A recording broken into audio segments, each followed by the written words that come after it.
Okay. Hey, everyone. Good afternoon, good morning to you, wherever you are joining us from. Thank you so very much for joining.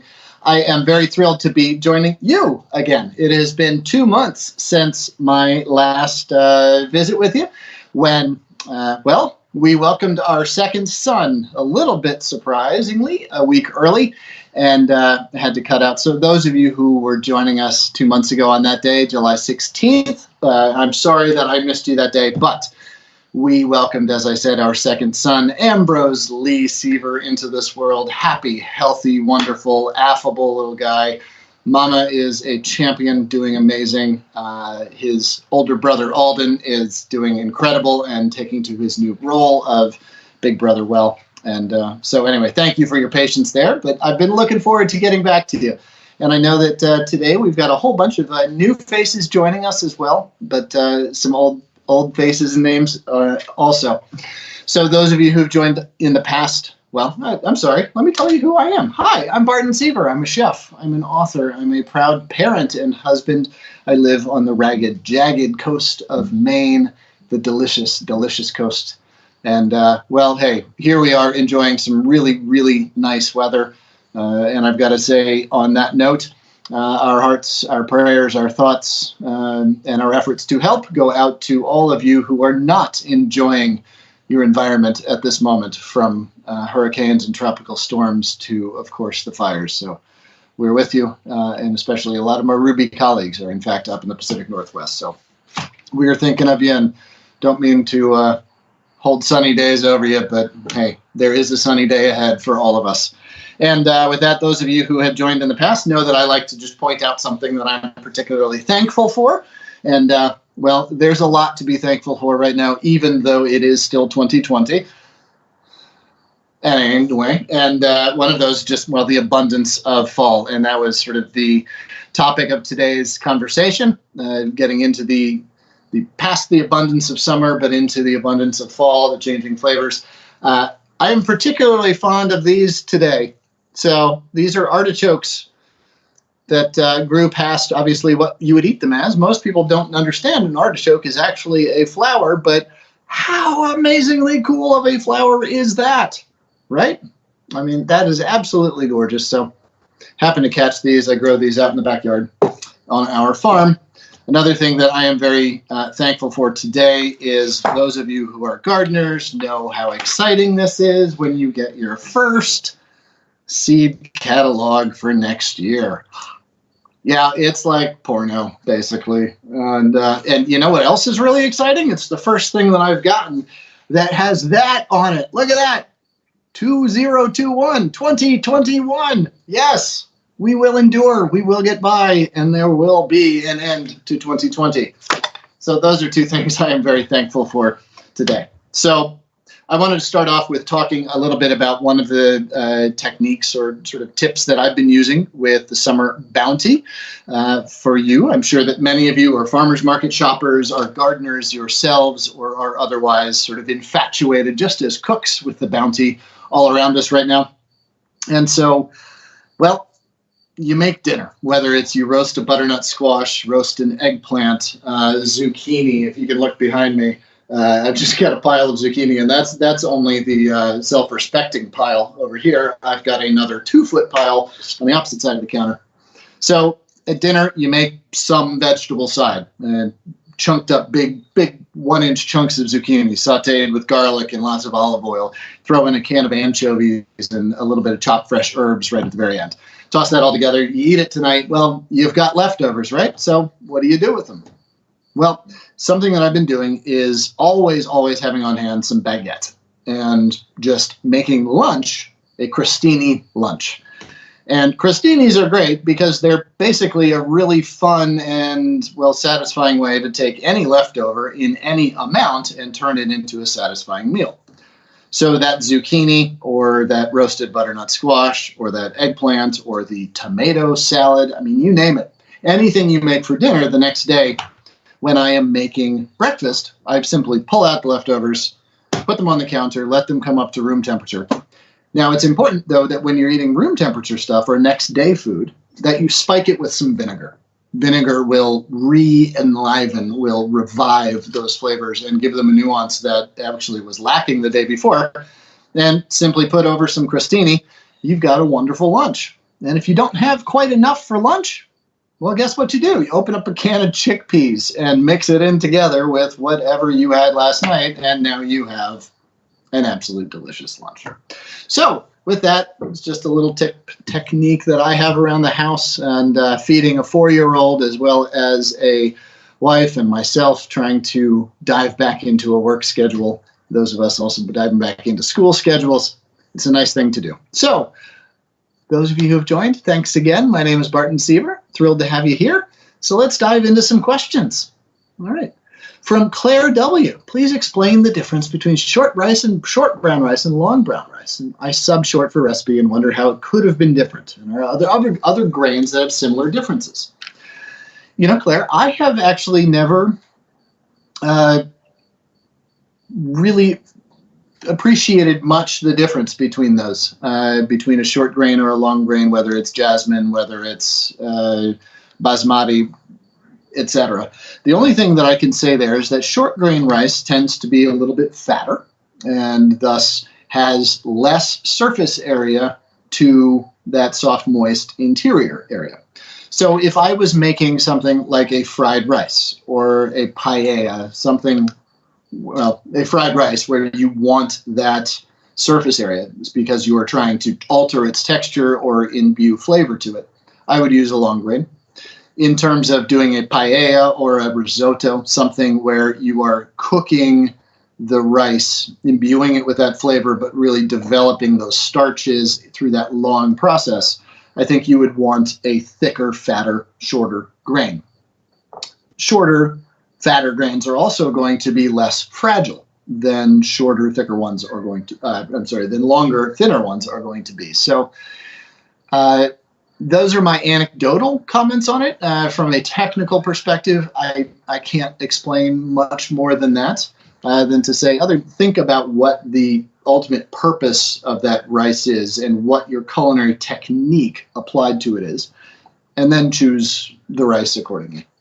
Cheers. Hey, thanks, Claire. I appreciate your question. And no, I don't really know of any other grains that have a similar difference there in terms of several varieties or several availabilities of a very similar product. Hey, thanks, Claire. Okay, from Addie, I'm going to say. I hope I got that right. Barton, could we please have a flyby of the pantry items on your shelves? Why do you like them and what do you use them for? Best. All right. Well, hey, I appreciate that so very much. So I saw your question ahead of time, and so I've gathered a few things. And, well, my cuisine is very, very simple. It's very straightforward. It's very ingredient focused. I tend not to cook a lot of heavily manipulated, very heavy process dishes. So what's a heavy process dish? Well, beef stew. Long, slow, multi-layered braises where you are putting an effort at multiple levels or multiple times throughout the cooking process. I tend to be very straightforward, high heat, short amounts of time, put the ingredient forward, like zucchini, fish. I also do a lot of slow roasting. Those of you who've joined me know before. So the pantry becomes very, very important because it's oftentimes how do you really punctuate flavors quickly. So with that, spices, my very favorite spices, well, fennel seed is very top of the list, so much so that I buy it by the pound. And I encourage you also to look at buying bulk spices if you are going to use them. You don't want them to sit around. But a pound of fennel seeds, online retailers, costs about $1 more than 2.5 ounces costs at the store in a small plastic jar. And thus, when you have this many, you're able to use them with abandon. If I'm making a stock of anything, I will use a half cup of fennel seeds. Why? Well, I really, really, really love the flavor of them. They add a textured, complex nuance. And without that abundance of them, and at the same cost, you can use quite a lot of them. I also saute these quickly. I do like the texture of them. in terms of if I'm sauteing a zucchini or butternut squash, potatoes. They will soften, but they will also still have a little bit of crispness to them and a little bit of toothsome texture, which, depending on the nature of the final dish that you're making, can be a very attractive thing. So that's fennel seeds. Other things in the pantry in terms of spices that are always my go-to, smoked paprika. And I only use the smoked sweet paprika. I think that the smoked hot and smoked bittersweet, I don't find them to be very compelling. They add smoke, but they also add a very hard to balance acrid bitterness, back of the palate, back of the throat, kind of A1, gets you here, kind of flavor to them. And I find that hard to overcome. So I only use smoked sweet paprika. And it's important when using any dried pepper, so paprika, any of the sort of designer chilies that have become very popular, that you use them at the beginning of a dish because they are fat soluble, their flavor is. Meaning toast them in the olive oil first or in butter first. You don't want to burn them, of course, but that's what's going to carry the flavor throughout a dish and really make it meld in. Otherwise, it just kind of sits on top if you sprinkle it on at the end of it, which can be pleasing, but it's not the most effective use of it. I have a lot of different chili flakes in my repertoire. If you look behind me, I've got tapatio, I've got Old Bay hot sauce, I've got a crunchy shallot black bean and garlic chili paste. That's a Chinese ingredient there. Let's see, I've got dried arbol, chili de arbol. I've got a vinegar-based hot sauce back here that I soak dried chilies in just cider vinegar. I've got another couple of varieties of that up there. I have fresh hot peppers always around here. I have gochugaru, Korean chili, Urfa biber chili. I have Espelette chili flakes. I really like chili because, well, it blooms everything. And you don't have to make it spicy to make it delicious, to make it punctuated. I think of chilies the same way I think of as vinegar. You don't want your salad to taste like vinegar. You add the vinegar to enliven, brighten the salad, right? And yeah, you get a little punch of the acidity back there, but it's not overwhelming by any means. That's how I use chilies. And there's my cat making her rounds. So I'm holding up a bunch of bags, by the way. This is some very good friends of mine. This is a company here in Maine that really does an amazing job called Skordo, which is the Greek term for garlic. But check them out online, skordo.com, S-K-O-R-D-O. I know they're doing mail order now, as is everyone. But they've got blends like this, Syrian Za'atar, which I really love, a whole bunch of different chilies. And just check them out. They're a really great spice stick. Other thing that I really love and use a lot of are bay leaves. I have a friend down in D.C., Derek Teslick, a very good old friend that sends me a bag of fresh bay leaves off a tree in his front yard. Those I use in everything. I cook mussels with those. Again, just like fennel seed, throw them into everything. And then I've also got dried bay leaves. And just like the fennel seed, I buy dried bay leaves by the pound.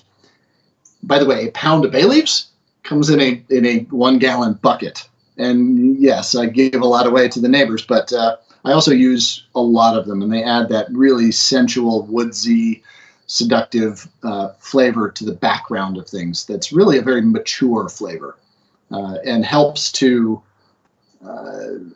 sort of bring other flavors into balance, I find, especially acids. Other things that are in the pantry. Oh, yeah.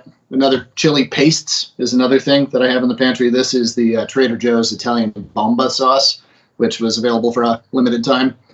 And, well, we happened to be there, and I fell in love with it, and we bought 2 cases of it. Yes, I'm a little bit of a chili hoarder. Artichokes, artichoke hearts. Whatever vegetable saute you are doing, at the end of it, throw in some of these drained, and I also like to press them a little bit to get some of that liquid out.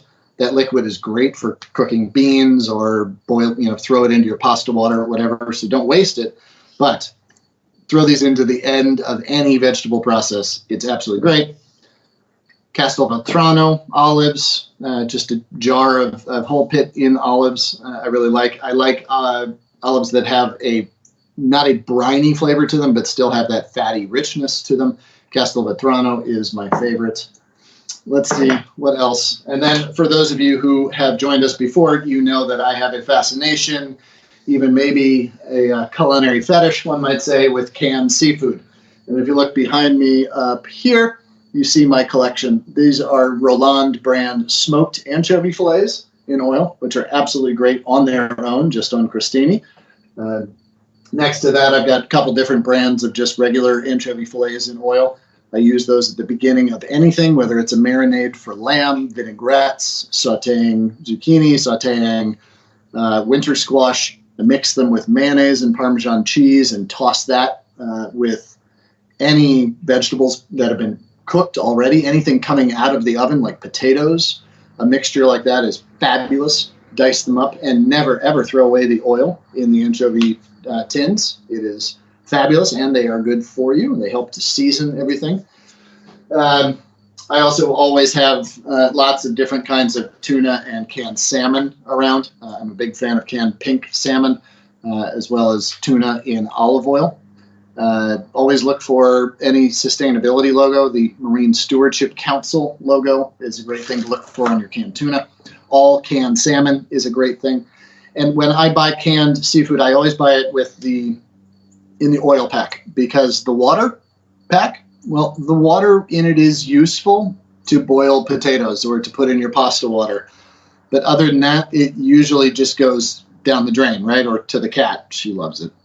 But the oil can be used in a vinaigrette. It can be used in a marinade. It can be used to saute something on the stove. It just has far more uses to it.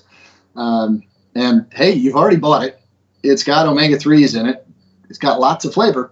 Don't throw it away. All right. So there's a number of other things in my pantry, but that is a good flyby, as you say, of a whole bunch of my favorites. So, hey, Eddie, thank you so much for your question. I appreciate that opportunity to share that with you. All right. Excuse me. From Julia. Live on the Orcas Island. Oh, wonderful for you. I hope that you are faring well these days out on the archipelago.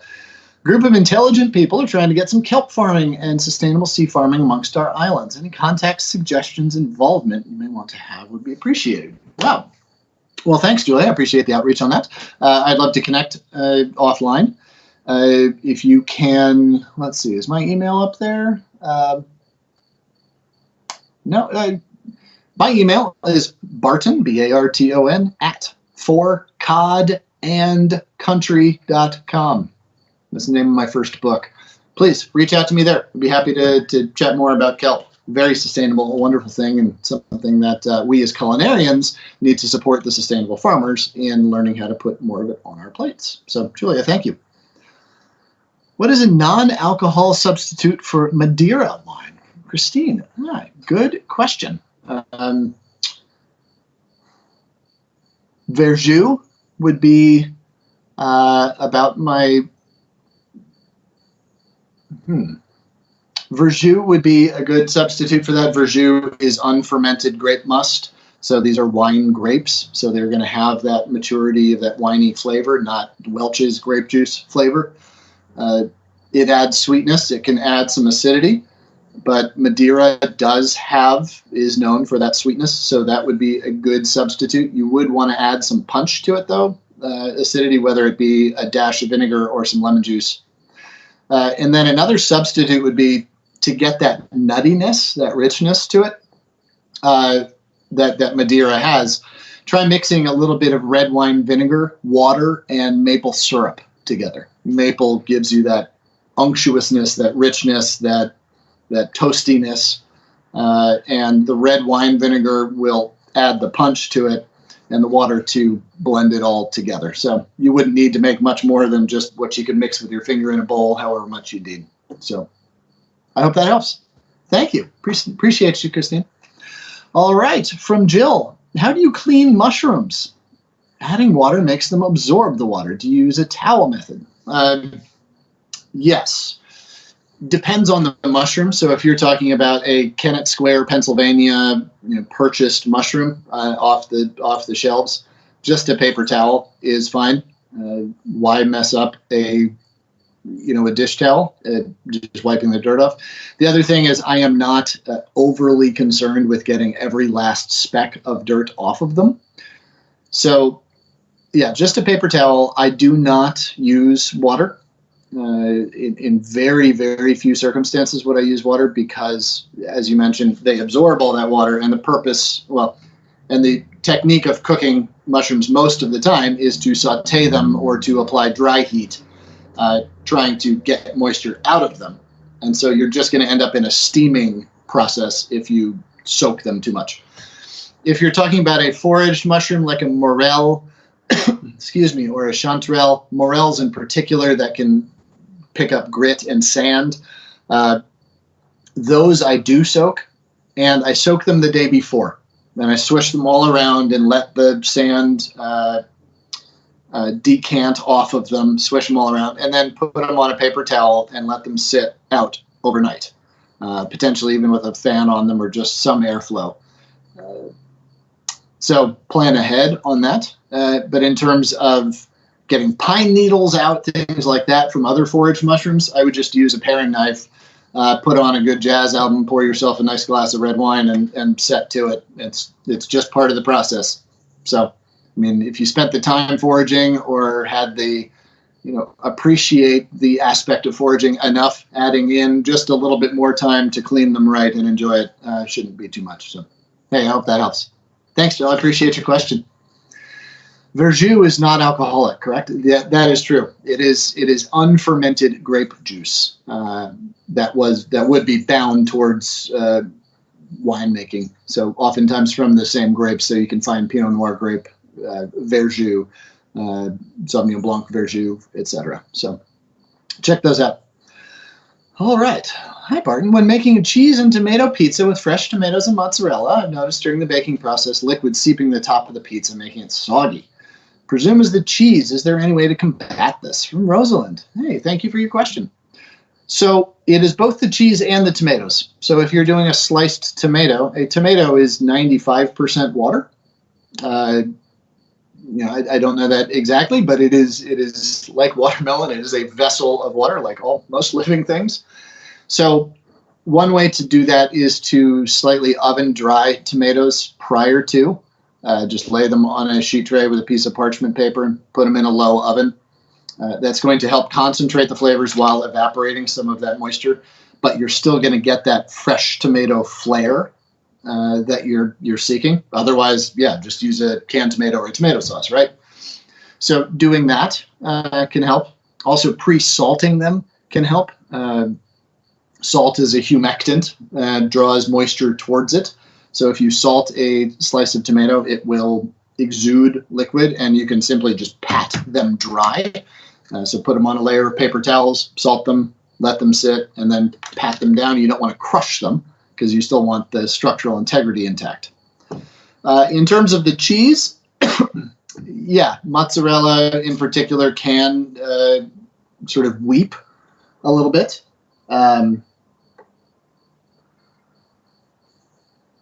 Mozzarella can weep a little bit when it's cooked. So again, with that, I would just press it gently, the slices between paper towels, maybe salt it slightly and press it.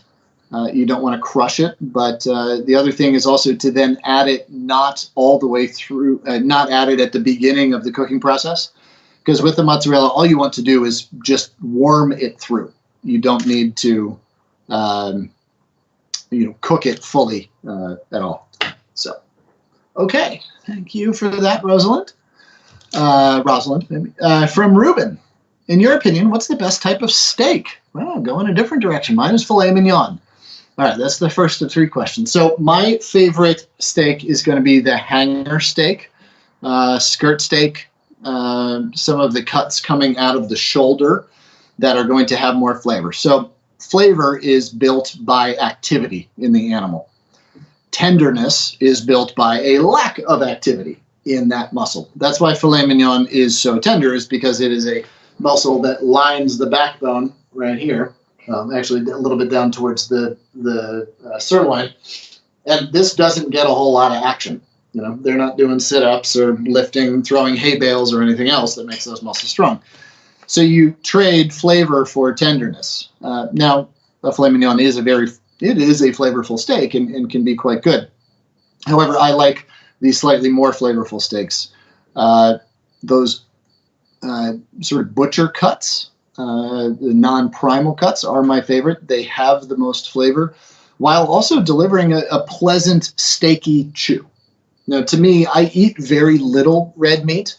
So when I do, I want the full experience. I want full flavor. I want that chew. I want the texture. And so that's why I go with a hanger steak, skirt steak, strip steak, flank steak, you name it, those ones. But really, it's that hanger steak that's my favorite. All right, you had another question buried in there. Tomato sauce or marinara, does it matter whether I use canned tomatoes imported from Italy? No, not at all. Just use a good brand that you like. What I look for in a canned tomato is still a sense of freshness, a brightness in the acidity.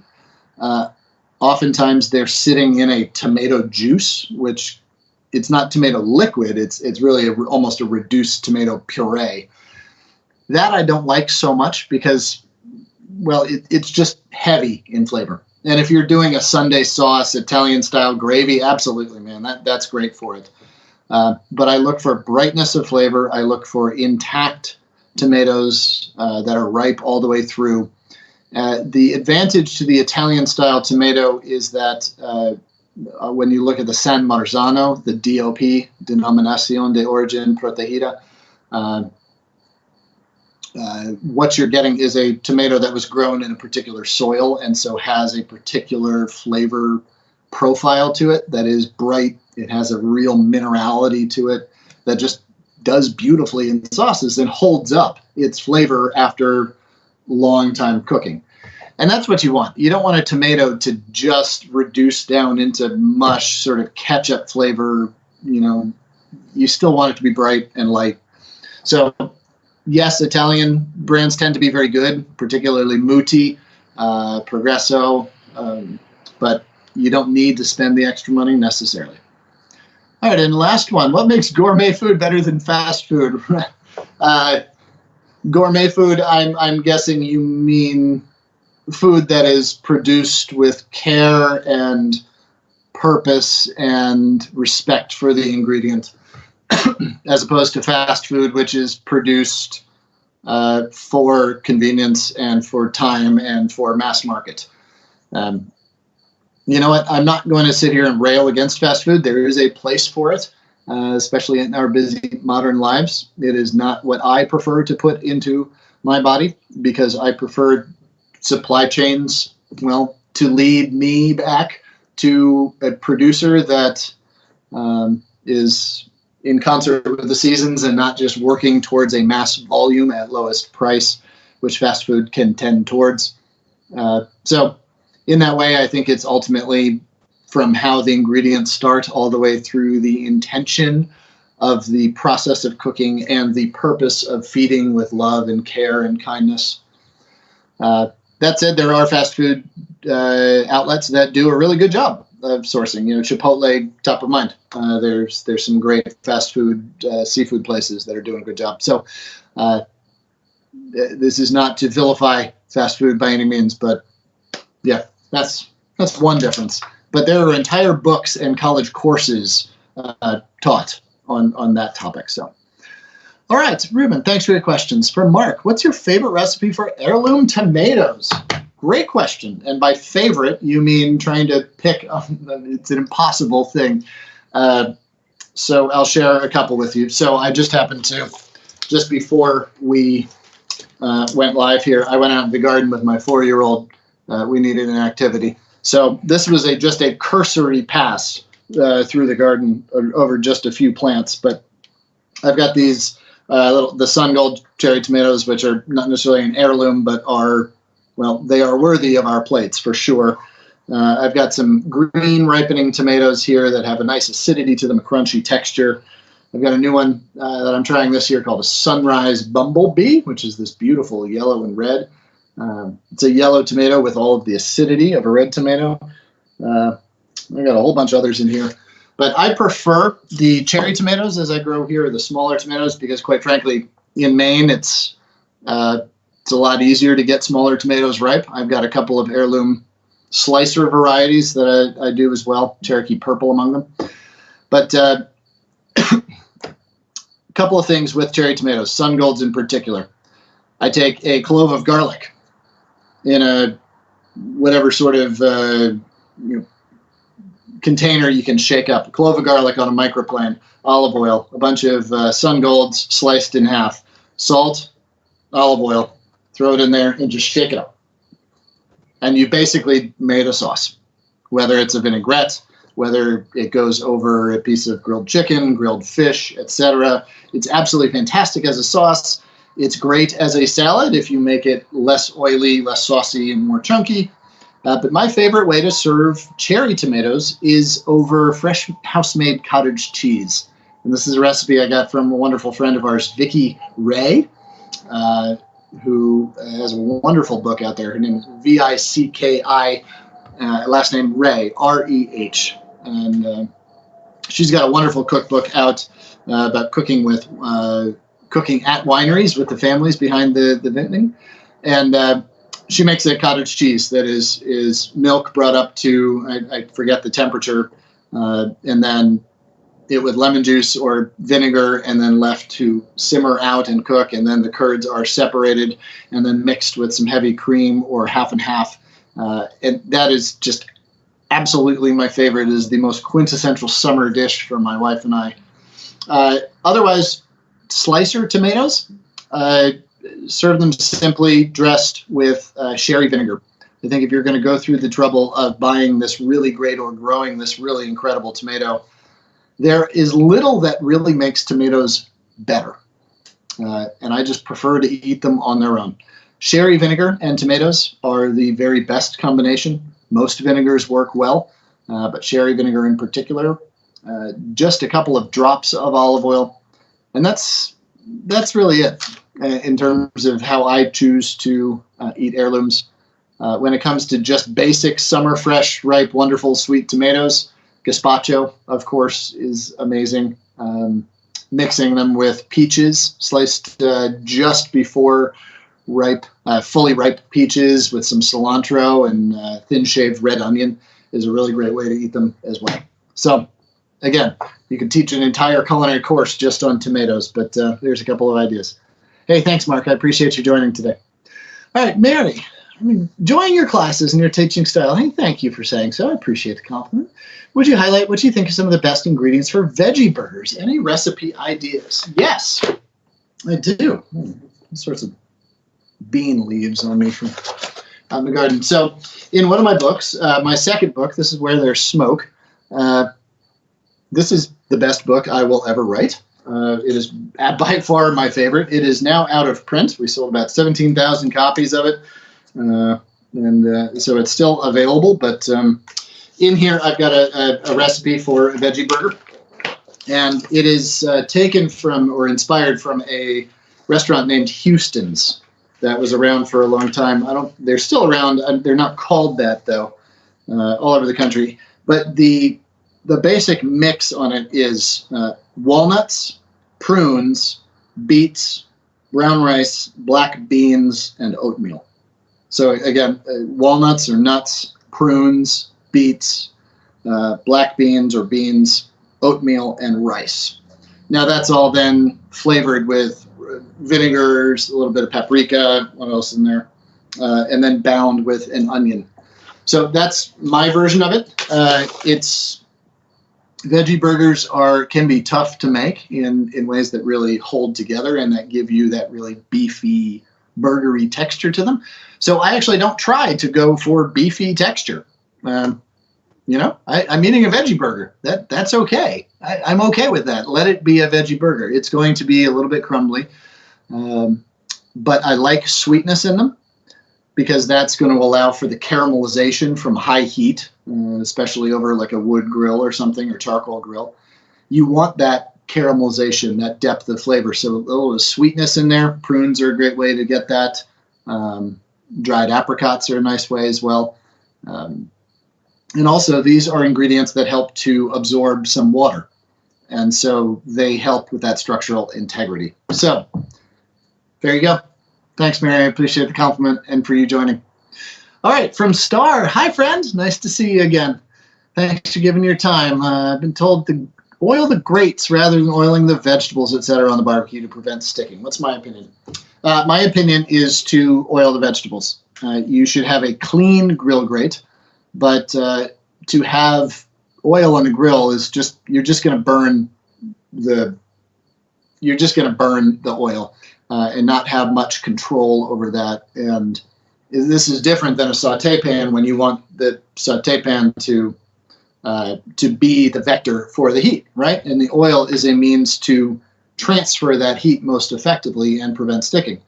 But over a grill, what you're trying to do is cook from the heat that's rising, not from the grates, right? The grates are just there to hold it over the flavorful heat. So oiling the vegetable, doesn't waste the oil because it's going to absorb into the vegetable. And I always use olive oil for just about everything. So I want that flavor in there. And in that way, you're going to have a little bit more control over it. And as long as your grill grates are clean and that they are hot when you put the vegetable on them, those are the keys to preventing sticking. So thanks, Star. Nice to see you pop up again. All right, Kavita. When I added maple syrup to homemade cashew cream, it got runny. I finally had to use icing sugar. How to make a pliable consistency without sugar? You know what? This is not a question that I have a really great answer for, other than maybe to add honey, which has, of course, a very dense texture to it, or perhaps a maple syrup cream, a maple cream, which is a part of the same process, but has the texture of a fondant or icing sugar. And if you can find that, that would work very well. Honey as well. So long as you're not heating it, the honey will retain that thickness and viscosity. I hope that helps, and well, I hope I'm right. Thanks. All right, from Robert. Thanks for your time. Wondering if there's a preferred technique washing and chopping fresh herbs, especially soft herbs like parsley and cilantro. I wash and then wrap in paper towels before cutting. Is there a better alternative to get ready? You know, I don't think so. No. If you can avoid washing, I do. It's possible. Mine are just clean. I shake them off, maybe brush them off on a towel. But if washing is a good idea, and if I were serving them to other people, I would wash them. Wash them ahead of time is the key there. You want the leaves and that very large surface area of parsley and cilantro to have time to dry off. You don't want to crush them in the towels necessarily. So make that the first thing you do in your meal prep, or when you go to get your mise en place together. Wash your herbs, kind of pat them dry a little bit on paper towel. Pat them, don't crush them, and then leave them out with a little bit of airflow over them, put a fan on them, let them dry out. Then you're going to chop them. Then you're going to have that pure herb flavor. You're also going to have the separation of the little bits that you've worked hard to chop or to use, so that you have a lot more freedom of the form and how they go into the dish. So, hey, thanks. Appreciate it. Hi, Chris. Nice to see you. All right. Well, you're not live, but you're out hiking Pikes Peak in Iowa. Okay, good. Different Pikes Peaks. I was going to say, I hope you're avoiding the smoke out there. What would you tips on bringing in herbs before they freeze for use year-round? I have an abundant mint, basil, rosemary, oregano, and chives. Also, should potted strawberry hibernate in the garage? I'm going to say yes on the hibernating strawberry. Bring that in. In terms of bringing in fresh herbs. So one way to do this is to wash them thoroughly, dry them thoroughly, chop them with a very sharp knife, and then mix them in oil, and then freeze them in cubes. The other way is to just enough oil to basically make it into a paste. Designate an ice cube tray for this purpose because, well, every drink you have thus forth from that ice cube tray will taste like whatever you put in it.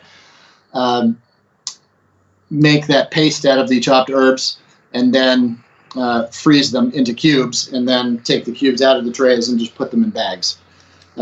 It's possible also to blanch the herbs prior to. That will help to retain some of the color. So just take your bunch of parsley and drop it in boiling salted water, pull it out, shake it dry, let it dry off, pat it on a towel. And is this a perfect way? No, especially, we have access to fresh herbs year round in those nice little packages now. I find those are really great, and I go towards those rather than processing large amounts of fresh herbs. So that's how I would suggest doing it. Now, I do make a giant batch of basil pesto. This year I made about 5 pounds of basil that came up. So I've got about 1.5 gallons of basil pesto that I'm going to put in little bags. And when pureeing herbs in a high-speed blender instead of a mortar and pestle, I found that I make a puree of oil and garlic first, raw garlic. Garlic has a lot of antioxidants in it. And so that garlic oil helps to keep the herbs bright and green, the flavor bright as well once you add those to puree. Now, obviously, you do that only if you want garlic flavor in the ultimate use of them. So, all right, Chris, thank you so much. Appreciate it. Nice to see you. Hey, have fun hiking. Jacob, what are some go-to vegan sauces to keep on hand? All right, well, I love me some chili paste. Here you go. Whether it's an Italian Calabrian-style chili paste, whether it's a Chinese Szechuan chili paste, garlic, shallot, crunchiness. I take these and I mix them with olive oil and a little bit of vinegar so that it becomes almost like a broken vinaigrette, and pour that over things. That's a wonderful sauce. You can also shake it up easily into an emulsified sauce that both heats to serve hot as well as serve cold. That tomato sauce that I had mentioned earlier, taking cherry tomatoes. There's some really good quality tomatoes. I believe there's a brand called Zima tomatoes, available pretty widely year round. And just cut those in half, a little bit of garlic on a microplane, olive oil, salt, put it in a container, shake them up, and you've got a really nice, chunky, very quick tomato sauce that can be served hot or cold. Basil walnut pesto, of course, is one of my favorites. And I go with walnuts in my pesto because, well, all the flavor is there. And I just, you know what? I don't have the money to spend on pounds and pounds of pine nuts. And yes, they're delicious, but my basil walnut pesto is really darn good. And I don't think anything is missing when I put it in there. I also don't put any cheese in my pesto to keep it vegan. So those are a couple things. I always go towards vinaigrettes, simple, straightforward sauces. But anything from a head of roasted garlic pressed out and then mashed with a fork with olive oil or a pistachio oil and nut oil, something like that, just to add a bit of flavor. Easy done. Some of my favorites. Hey, thanks so much, Jacob. I appreciate you. Appreciate you joining. All right, what else do we have? From Jill, can calabaza type of pumpkin be eaten raw, and how do you recommend cutting and cooking it? Okay, calabaza, yes. All squashes can be eaten raw. The key is to slice them very, very, very thin if you're going to. They have a much more dense cellular structure to them than, say, a summer squash that's not meant for that long keeping. So I do, like with butternut squash or calabaza, cut them into thin strips, and then I use a peeler, and I make these long, thin strips out of them. And peel, give it a shallow peel. You're not trying to gouge it into these things, but really these very thin, long ribbons do very nicely. You can use a spiralizer, which, yeah, it's okay, but the texture just kind of layers on top of itself, and so you end up with too much crunch and not enough integration. But even like a very, very thin julienne on a microplane, on a mandolin, will give you something that can be tossed and dressed and be integrated into salads quite effectively. And it has wonderful flavor. There's a soaring aroma to it that is really complementary to a lot of other things. And it can be used quite, has a lot of variability in how it can be used. In terms of cutting and cooking it, purees are one of the, obviously the easiest ways to think about it, but big chunks of it that you add into a cast iron pan, just lightly coat them in oil, throw them into a roaring hot cast iron pan, and then throw the whole thing into the oven. Don't move them, don't shake them, give it one side to really crisp and caramelize, to darken, to get a deep, rich color to it. Kalabasa, as I understand it, that is also a term that describes, I think, the entire category of sort of winter squashes, but Kalabasa in particular is a pumpkin that can get a little bit mushy, so you want to give it some caramelization, some crunch on one side to enable you to serve it forth. All right? Hey, thank you so much. Let's see, from Chris, is organic really organic? What classifies a vegetable as organic, and does the soil need to be organic? From Chris. All right. So, yeah, a complicated question. It depends on where organic is coming from, whether it's overseas or here. But it is a legal definition with a standard process that must be met. So if you're growing in your backyard and you don't apply any pesticides, does it mimic organic? Yes. Is it legally organic? No.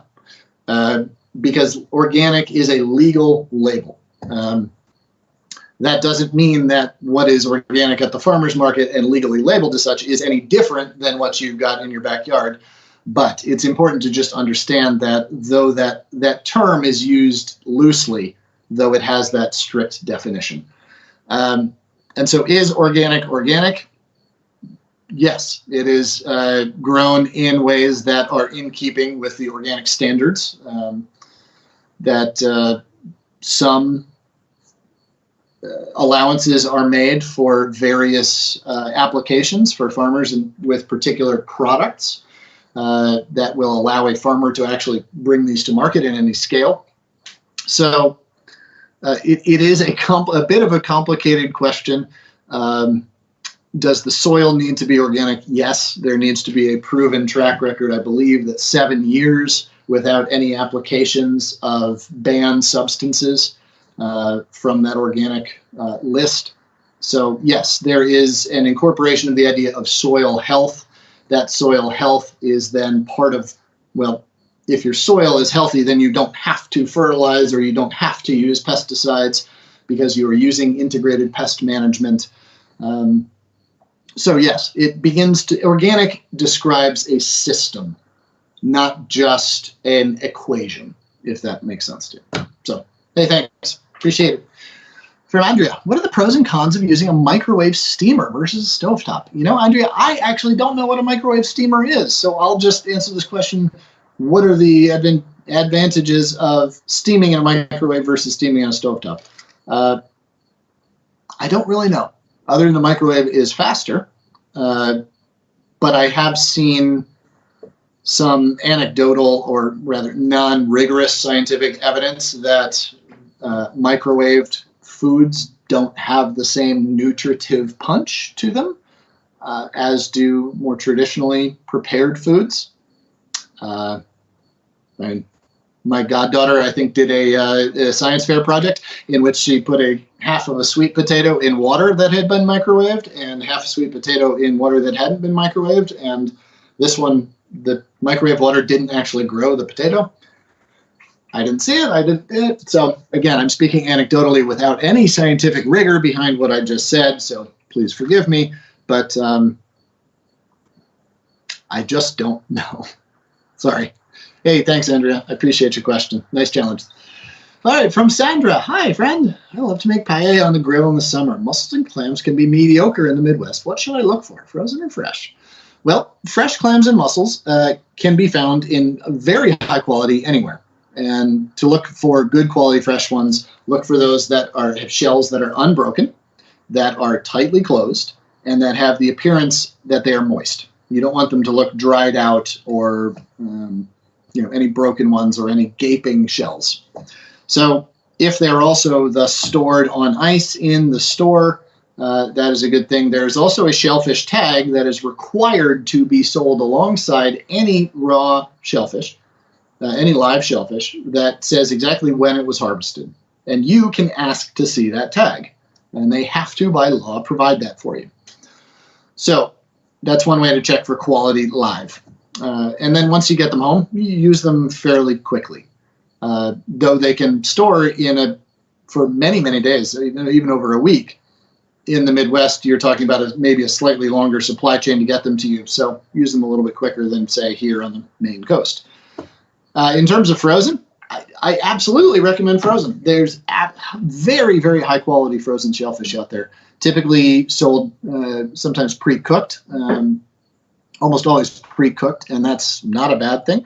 Frozen with all of their liquor, all of that briny cooking liquids, vacuum packed. There's a brand called Panapesca. Some good friends of mine own that brand. They do a very good job, and I know that brand is available pretty sure at Walmart. So you don't have to go to specialty stores to find this. Almost any good store will have some variety of frozen clams, mussels, even a mixture of clams, mussels, shrimp, squid, little baby octopus, etc. So there's quite a lot of very good product out there. Do not be afraid of frozen shellfish, either cooked or raw. So cheers. And on the raw ones, my friends at Seabest is another brand that's available at Walmart. And I only use Walmart just because, well, if there's a common denominator in America, that's it, right?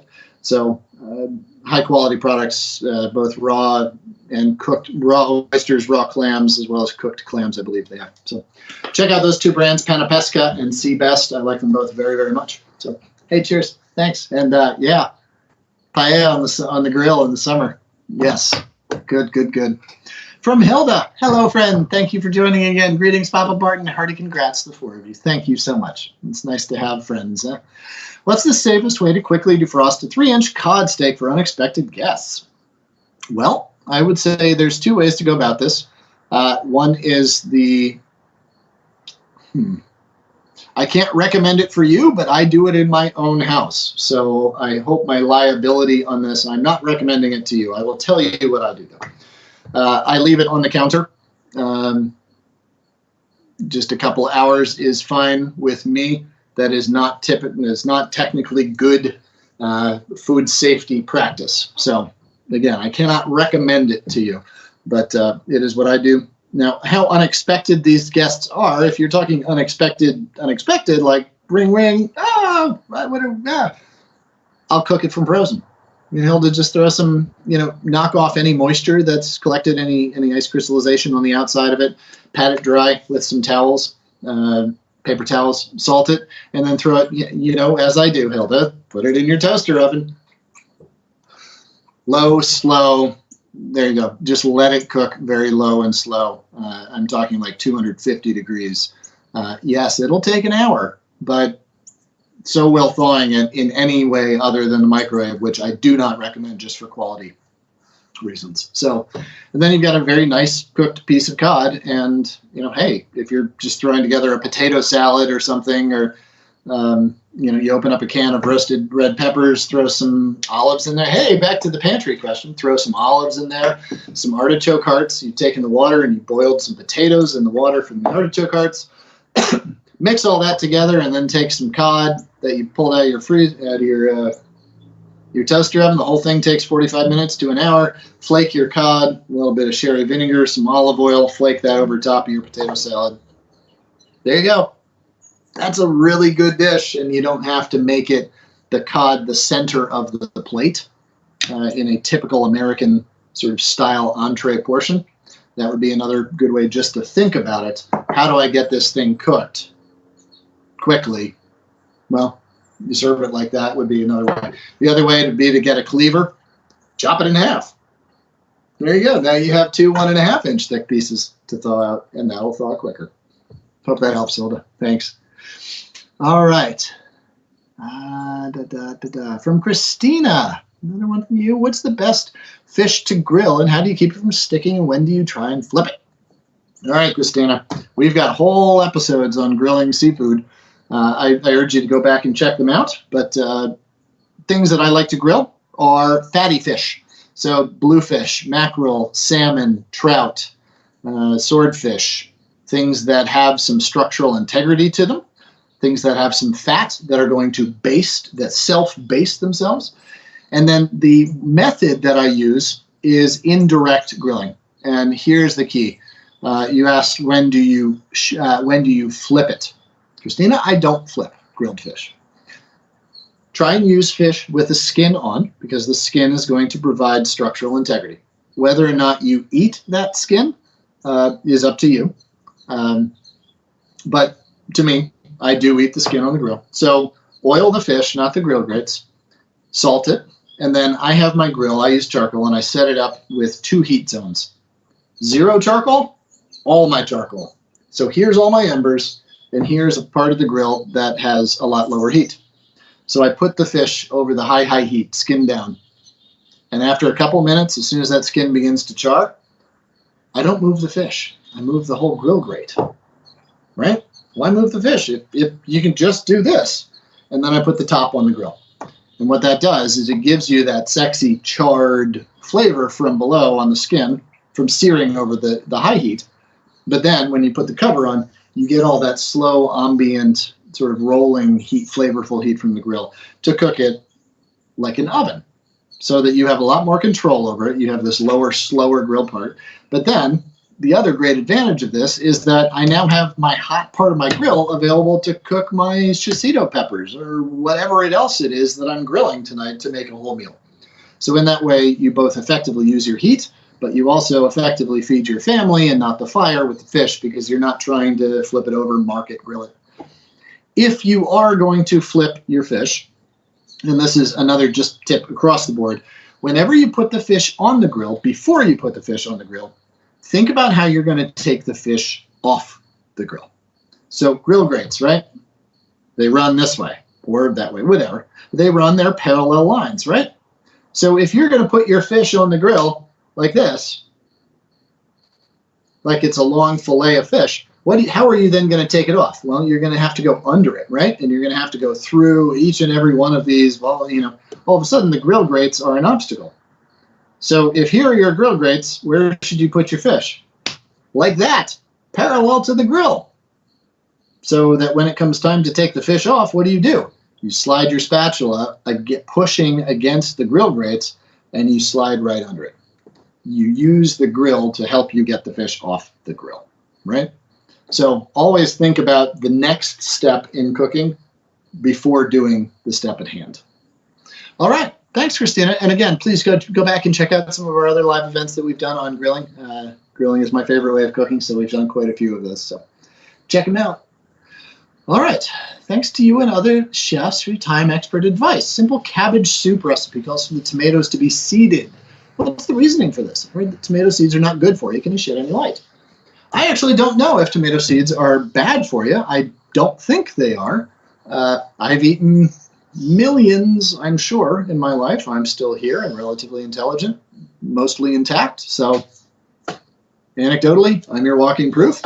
The reason why you take them out, though, in a recipe is because the texture, ultimately. Once you simmer that into cabbage soup, one of the great advantages of it is the silkiness of the cabbage and how it takes and cooks down. And those seeds are not going to soften necessarily, and so they're just going to provide a textural counterpoint that you might not want. So that was mine. All right.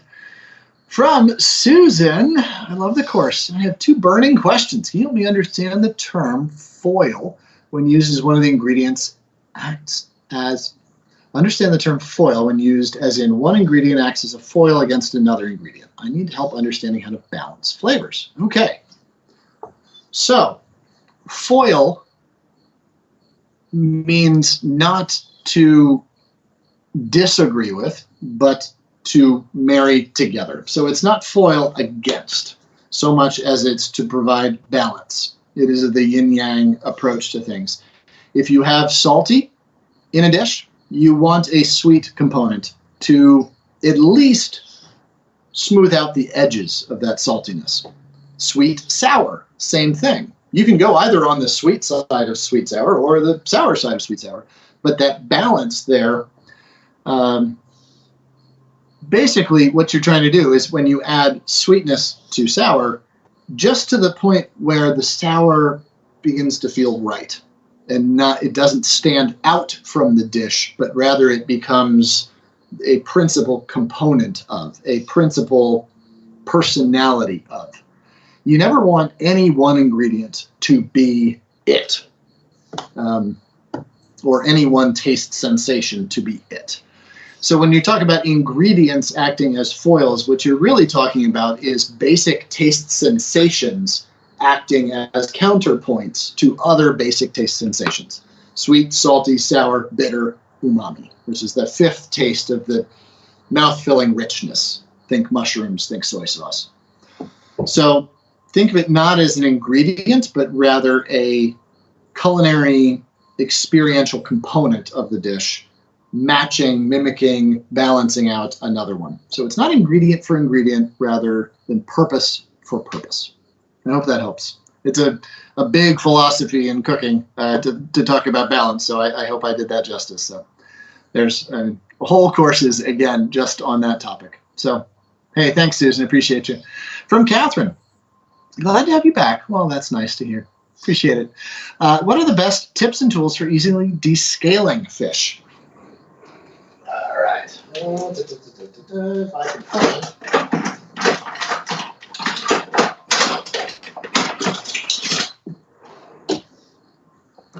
Fish scaler.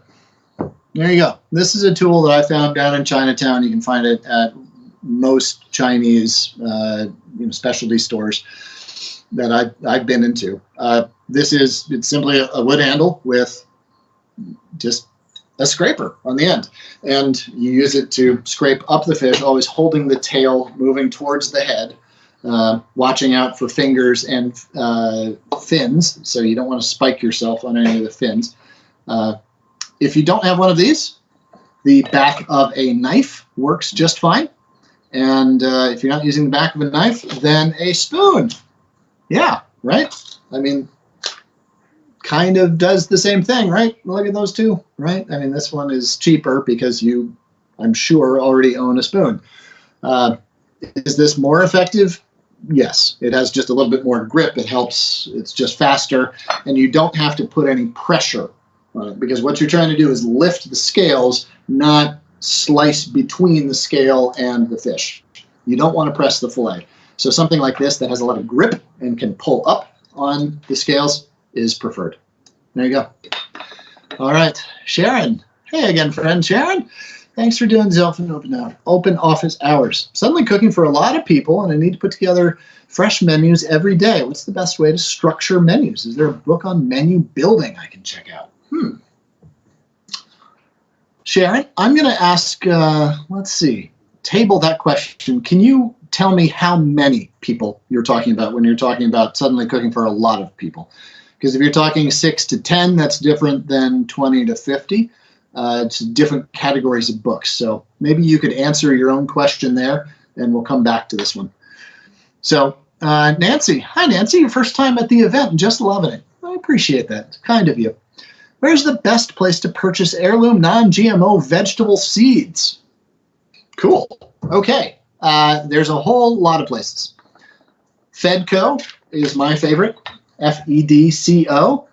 They're a Maine-based company. They are legendary. They are amazing. This is their 2021 catalog for trees and shrubs, but their seed catalog is it's amazing, and it's something to behold. If you've ever seen the Whole Earth catalog, published back to Stuart Brand and back in the 60s, 70s, it's similar to that in that it tells these wonderful, rich stories and incorporates so much culture and personality and politics and back to the landism, and they are cultural artifacts. They are their catalogs from Fedco. So I appreciate those as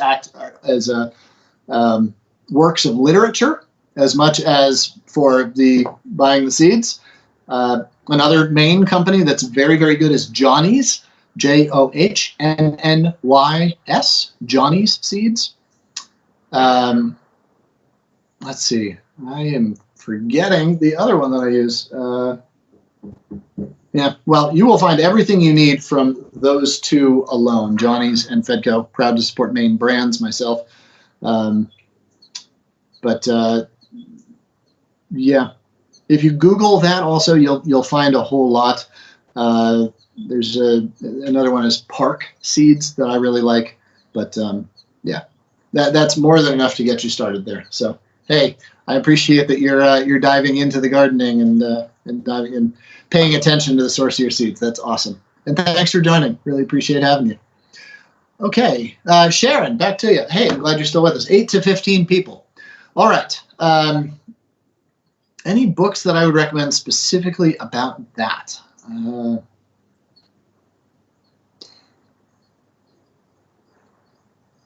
Not off the top of my head, other than books. And well, I see you have another question there. Do you have any favorite cookbooks? So I'm going to actually combine those two together. What makes a book my favorite is the fact that they teach you about the ingredient, and then they teach you about the dish and how to think about it. It's not just, hey, here's a recipe with a story about the recipe. Yes, that's great. I love to hear where you came up with this idea. It's wonderful, invaluable. But a book like Zuni Cafe, which that's the book. That is the best cookbook ever written. It is unbelievably good. And it was largely, I would say that reading that book alone was 1/3 of my culinary education. In terms of just like my mother taught me how to read literature, well, now I can understand just about anything I pick up because of that. Zuni Cafe is among that. Acts the same way in terms of just teaching that incredible depth of knowledge about food itself. And one of the things that I love about her cookbooks is that she not only talks about the dish itself, the ingredients, but also how to then think about whatever is left over from it, to think about variations and how that dish lives on. And in that way, the menu planning begins to become a self-planning in a way, rather than you just trying to come up with 7 dinners that have some cohesion to them that you then have to shop for 7 dinners at a time. That idea of one dinner rolling into another dish makes a lot of sense. And so that's maybe where I would recommend. I just don't know any catering books that cater or that speak to that 8 to 15.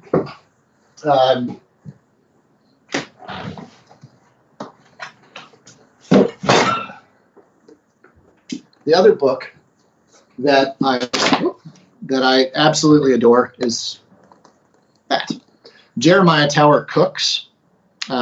This, I would say, is part and parcel to the Zuni Cafe book in terms of outright education and what it taught me. Jeremiah Tower is an incredibly interesting character. This book is rife with all sorts of interesting tales, but the depth of culinary ingenuity, intelligence, emotional intelligence in terms of food that Jeremiah has is, well, it's legendary for a reason, because the man is a legend and he deserves to be so. And then a book that I've been reading a lot recently is my very good friend Domenica Marchetti. I just happen to have this right in front of me. The Glorious Vegetables of Italy. So one of the hard parts about planning menus over and over is how to keep them diverse without, chicken, salmon, pork, chicken, shrimp, pork. To not focus on the center of that plate mentality makes it a little bit easier, I think, to keep diverse, but also seasonally and fun. Starting off with the vegetable, I think, is a really great way to think about it, because you can make a whole lot of vegetables really easy, and then throwing a piece of salmon on top of it, or roasting a piece of cod, marinating it, and serving it flaked at room temperature, really as a garnish to this larger vegetable dish, is a nice way to think about meals for a bunch of people. And then, as I started off with at the beginning of this segment, hey, the next day you've got whatever leftovers just becomes crostini. And there's your lunch or your afternoon snack. So, hey, Sharon, thanks for joining. Nice to see you pop up. Really appreciate you. All right. What kind of vinegar do you add to leftovers to brighten them? From Wendy. Red wine vinegar is my favorite. I love it. I also make my own red wine vinegar. My wife does not drink red wine. I do. And I've decided that 0 glasses is not enough, but 4 glasses is too many. So we oftentimes have wine left over, and I might drink it for 2 or 3 days, and then just it gets a little tired. So I've got a barrel in the pantry that I have been adding to for almost 10 years now. I started off with a mother and just adding whatever bit of wine I have left and taking off of it. So beautiful, fruity, ebullient vinegar with a real punchy acidity to it, a little bit of oakiness to it. It's just beautiful, and it really enlivens everything, and it adds a floralness to things rather than muting them with this dark flavor that some vinegars can have. Champagne vinegar is the other one that I really like for its brightness without adding depth and nuttiness, but then also sherry vinegar for deeper flavors. So if you're talking about any stew or anything with really heavy flavors, anything with rosemary in it or something, sherry vinegar would be best for that. All right. Hey, thanks. Appreciate you, Wendy. All right, Catherine, this is our last question. We're going to go and be done for the day today. Having trouble figuring out whether to freeze or dry different herbs. You also mentioned blanching, putting in oil, and freezing in ice. How do you tell which technique to use? Chives, basil, thyme, rosemary, parsley, tarragon, etc. All right. So I'm going to break these up into categories here. Rosemary, dry. Thyme, dry. Tarragon, the reason for those hard herbs, dry well, and they give a lot to a dish from that dried form. Their intensity obviously it improves the intensity of the my 4-year-old just got home, so I got all sorts of toddler activity out here now. So it works really well, and they last for a while. They last for the season. Chives, tarragon, I put in chives, tarragon, and parsley have more robust flavor to them in that they a little bit more resilient. So with that, I would blanch, dry, chop, and in the oil, that technique, and freeze. And then basil I think is best if pureed and then frozen. It doesn't dry very well. It's just a completely different flavor when it dries. And I think that if you just chop it and freeze it, it ends up tasting like old basil. But when you puree it and freeze it, it ends up tasting like not fresh basil, but it still has some ebullience. It still has some of that summer brightness to it. And those are all just functions of the nature of the structure of the herb, the nature of their oils, and the sort of the fragility of them. All right. Thank you so much. I'm so honored that so many of you chose to join us here today. Again, my name is Barton Seaver. Please check out my books available on Amazon.com and booksellers everywhere. Follow me on Instagram, please. And you know what? Tag me if you cook anything or have any inspirations from today that you've had and you choose to post it. Please tag me on it. I'd love to hear from you. I'd love to see what you're up to. And please continue to join us. We're here most Thursdays at 2 p.m. Eastern, 11 a.m. Pacific time. Also, please write in and let us know any topics you'd like us to cover, because ultimately I'm here for you. And I really enjoy interacting with you, because ultimately food is love. It is an act of kindness to feed others. I love you so much. You love others so much because you choose to feed them. So please keep doing it. Bon appetit. Take care.